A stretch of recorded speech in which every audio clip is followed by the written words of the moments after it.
Que tal, como están? Benvidos, xa llo contamos onte e hoxe as reaccións non se fixeron esperar. Aluvión de críticas tras o anuncio do goberno local de que a falta dun informe será novamente a empresa Ser Unión a adxudicataria do servizo de comedores escolares. O PP quere que o goberno de Compostela Aberta faga público o expediente que precisamente se lle abriu a esta firma por terse retirado do concurso no curso pasado. A Federación de AMPAs está moi molesta co feito de que sexa Ser Unión a empresa que vai asumir de novo o servizo de comedores escolares nos 9 centros públicos que xestiona o Concello e que foron ducias as críticas que tivo a firma o ano pasado e os pais e nais cren que o aumento do prezo previsto para este ano non vai redundar nunha mellora do servizo. Unhas dúbidas que comparte o PP que ademais está preocupado porque aínda podería estar no aire a adxudicación. O motivo non é outro que o expediente aberto a Ser Unión por retirarse do concurso do ano pasado sen motivo aparente.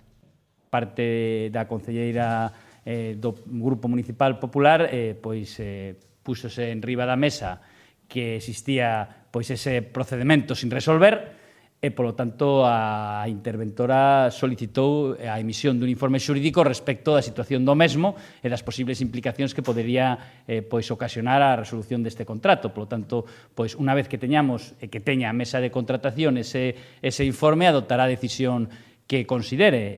Martiño Noriega explicou que o expediente estará pechado en poucos días e sospeita que non vai provocar a suspensión de Ser Unión do concurso. O alcalde está molesto cas críticas pola adxudicación porque, di o rexedor, incorporáronse todas as melloras que propuxo a comunidade educativa. Mais alá da cuestión de que gusta ou non gusta o adxudicatario, e repito, eso non é algo que se poda decidir caprichosamente, porque está arreglado por mesa de contratación. O alcalde non pode sair a decir ten que ser este ou este, non funciona así. Estes procesos teñen que axustarse aos pliegos. Mais alá de que poda non gustar a empresa, no que foi o resto, eu creo que nós polo menos cumplimos co falado. Cumplimos co falado. E eu teño que decir así, porque eu persoalmente era partidario de definir xa este ano o novo modelo para rematar co debate. Unha vez estea listo o informe de intervención que resolva o expediente aberto a esta empresa, reunirase de novo a mesa de contratación e logo levarase a proposta á Xunta de Goberno. Eran palabras do alcalde nunha rolda de prensa na que presentou o proxecto Plataforma de Goberno Aberto, Colaborativa e Interoperable. Trátase dunha iniciativa conxunta cos concellos da Coruña, Madrid e Zaragoza que ven de gañar a convocatoria de cidades intelixentes do Ministerio de Industria. Os concellos de Santiago, A Coruña, Madrid e Zaragoza veñen de unir forzas para presentar o proxecto Plataforma de Goberno Aberto, Colaborativo e Interoperable. Trátase dunha iniciativa vinculada á transparencia que ven de gañar a convocatoria de cidades intelixentes promovida polo Ministerio de Industria. Foi precisamente o feito de traballar varias urbes xuntas o que deu sentido ao proxecto que ten un custo de 2 millóns de euros. Porque entendíamos que o traballo en rede e a colaboración que se ven mantendo con estes concellos ten que ter retorno e esta foi unha vía que demostra que esa colaboración ten retorno e a maiores, polo prestixio das propias cidades en este tipo de materia, pola trayectoria que teñen, incluso polos índices que manexan dentro dos parámetros de transparencia internacional da ITA do 2014, por exemplo, Madrid ten unha puntuación de 92,5, Zaragoza do 100, A Coruña do 83 e Santiago do 66, non? Dentro do proxecto, Santiago traballará con 500.000 euros, dos que o 60% estará financiado. O obxectivo é avanzar na mellora da semántica dos datos, é dicir, que todos os concellos utilicen a mesma terminoloxía. Tamén se vai traballar na mellora dos orzamentos participativos e da transparencia. A finalidade é que os cidadáns teñan acceso á información de xeito sinxelo e, ademais, entendible. Aínda que estamos a falar dun proxecto cunha duración de 2 anos, no Goberno agardan ter os primeiros resultados ao longo do ano que ven. E hoxe tamén lles falamos do antigo Hospital de Galeras porque parece que este edificio non acaba de atopar saída despois de que volvera a quedar deserta a subasta convocada pola Universidade e iso que desta vez se baixou o prezo.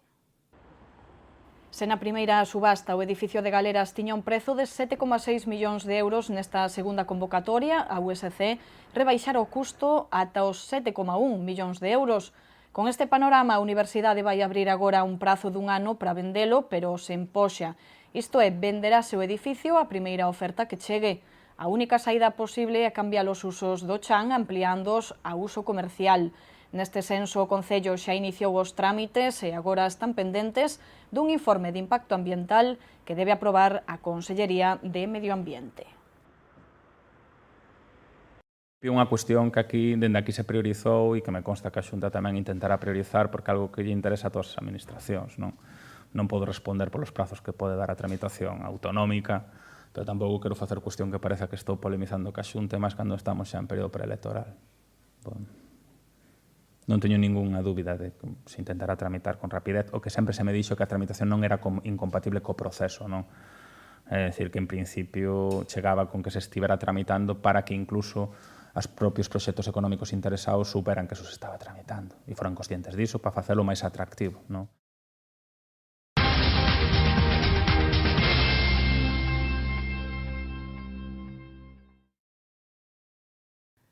Mais cousas, a SD Compostela quere render homenaxe a un coñecido xornalista deportivo compostelán, Antonio Bermúdez, que nos deixaba a principios de xuño e que nos últimos anos colaborou con este club. O primeiro equipo disputará un partido o vindeiro 23 deste mes de agosto e farao contra un rival de nivel, contra o Deportivo da Coruña, no que será o primeiro memorial Antonio Bermúdez.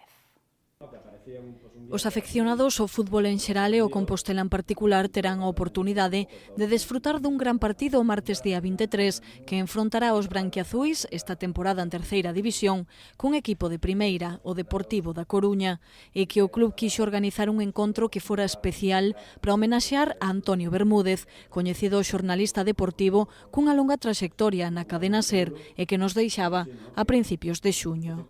El hombre de las estadísticas, el hombre de la comunicación, el hombre del reportaje, el hombre que ha dado toda una vida a la información deportiva en esta ciudad y a todo el entorno, pero principalmente al Compostela, un hombre que ha vivido toda su vida al lado del Compostela, dentro del Compostela, que siempre nos ha transmitido todos aquellos pequeños detalles, todas aquellas pequeñas informaciones, resultados, anécdotas, y que los que hemos tenido la fortuna de estar a su lado, pues tenemos ese gran recuerdo de lo que fue como profesional y de lo que fue principalmente como persona. Na presentación do que será o primeiro memorial Antonio Bermúdez e que ten vocación de continuidade, o seu fillo tamén xornalista quixo agradecer o agarimo do Compostela, o que tanto quería o seu pai e co que colaborou nos últimos anos. Mi padre me llevaba de canijo, ¿no?, a Santa Isabel, aquel embarrado Santa Isabel, donde tuve la suerte de empezar a conocer a gente tan entrañable del Compos, pues como Chuco Barreiro, como Añón, como a Fernando Castrosantos, como luego ya otros entrenadores, como Fernando Vázquez, y bueno, un poco ya empaparme de lo que él ya sentía desde hacía mucho tiempo, ¿no?, del compostelanismo. Mi padre amaba el deporte de Compostela en todos sus ámbitos, pues el baloncesto también, del antiguo Obradoiro, renacido afortunadamente para suerte de todos. También ya le pude acompañar en aquel maravilloso partido de ascenso del Santiago Fusar en Las Rozas. O encontro será de balde para aqueles que xa fixeran o seu abono para esta temporada, pero o resto haberá un prezo único de 10 euros agás para os menores de 12 anos que vayan acompañados dun adulto. O presidente da SD mostrouse moi ilusionado con este novo equipo, pero tamén prudente. Achegámonos agora á Fundación Granel, onde dende finais de xullo podemos visitar a exposición Pop-up Artesanía de Galicia que pretende achegar á cidadanía o traballo tradicional galego. Pois ben, dentro desta mostra, hoxe asistimos a uns obradoiros moi especiais, onde grandes e cativos puideron introducirse no mundo, por exemplo, da alfarería ou da papiroflexia. Pop-up Artesanía está a encher a Fundación Granel de tradición e bo facer grazas aos obradoiros abertos que se desenvolveron hoxe que se van repetir ao longo de agosto e do mes que ven. Entre outros cursos, nenos e maiores aprenderon hoxe a facer cesteiría con papel ou a traballar cun torno de cerámica. Pois o que estamos facendo é cestería con reciclaxe de papel. así de sinxelo. Diferentes técnicas, diferentes tipos de cestas e outros obxetos, pero sempre utilizando a técnica de cestería. Traballo con origami, con papel, facendo origami e papiroflexia, e entonces aquí con Darío a proposta de hoxe é facer diferentes guirnaldas, non? Entonces Darío estivo traballando facendo uns peixes de origami e unhas barquiñas, e ahora estamos cosendo con unha máquina centenaria que foi da miña bisaboa. Gracias a estes actos que fai a Fundación Centro de Diseño de Artesanía, destas historias, pois os talleres se montan e se van dinamizando un pouco e van sabendo o que é unha peza, sobre todo cando van ao torno. O torno sempre engancha. Os alumnos amosábanse encantados de aprender cousas novas e en riba poder levar para casa o seu traballo. Pois unha madre dunha amiga díxome se quería vir porque ela era amiga dunha chica que traballaba aquí, por lo tanto, pois me animei con unhas amigas e viñemos para facer barro e facer máis obradoiros. E que che pareceu a experiencia? Pois moi ben, a xente moi maxa e además é unha boa opción para aprender a facer cousas que na vida cotidiana podes facer. Han sido divertidos también, me ha gustado mucho lo del barro también y también esto, lo de los papeles. Haberá tamén obradoiros máis especializados sobre encadernación copta, deseño de espazos expositivos e ourivería. Estas actividades son o complemento perfecto para a exposición que continuará na Granela o 24 de setembro, en a que podemos ver 200 produtos artesanais de 46 talleres de Galicia, nos que están representados 19 oficios como a alfarería, a cerámica ou a ferrería.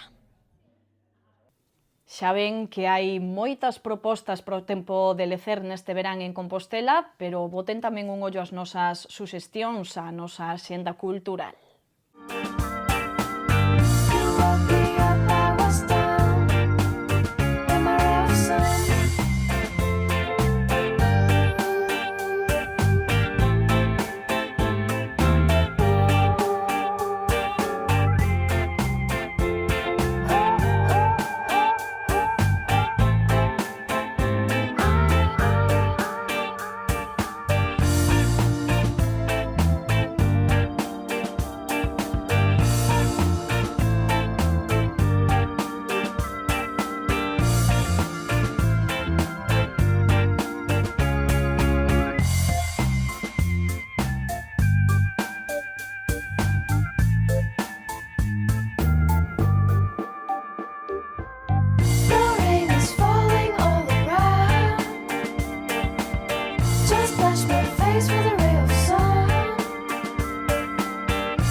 E despois de desfrutar dun mes de xullo de sol e calor, e así tamén os primeiros días deste mes de agosto, hoxe case que chamaba a atención ver chuvia en Compostela. E que a chuvia sexa noticia na nosa cidade todo un sinal de que neste verán está acompañando o bo tempo. E así continuará porque esta estampa, coa volta de chubasqueiros e paraugas ás rúas de Santiago, non vai durar moito. Para mañá está previsto que volva a quentar o sol e aínda máis na fin de semana, na que se acadarán altas temperaturas ata os 31 graus.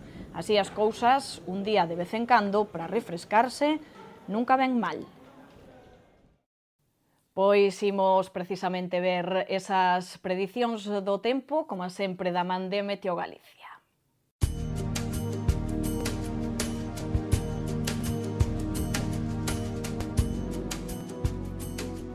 Mañá en Galicia agárdanse bancos de néboa matinais que darán paso a ceos pouco anubrados ou despexados. As temperaturas mínimas sufrirán un lixeiro descenso, mentres que as máximas experimentarán un lixeiro ascenso. Os ventos soprarán do nordés.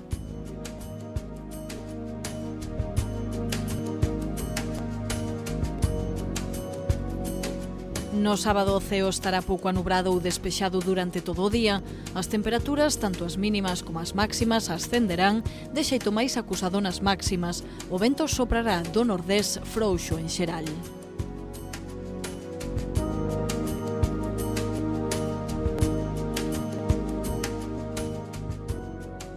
Pero o domingo continuará o tempo propio desta época con ceos despexados e temperaturas que non sufrirán cambios significativos. Os ventos soprarán do nordés.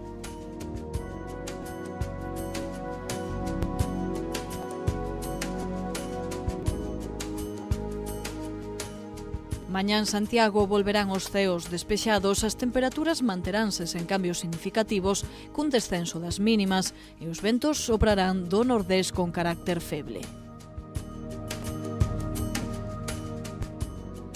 O sábado teremos un ascenso das temperaturas, chegando as máximas aos 31 graus. Os ventos soprarán de dirección variable con carácter feble.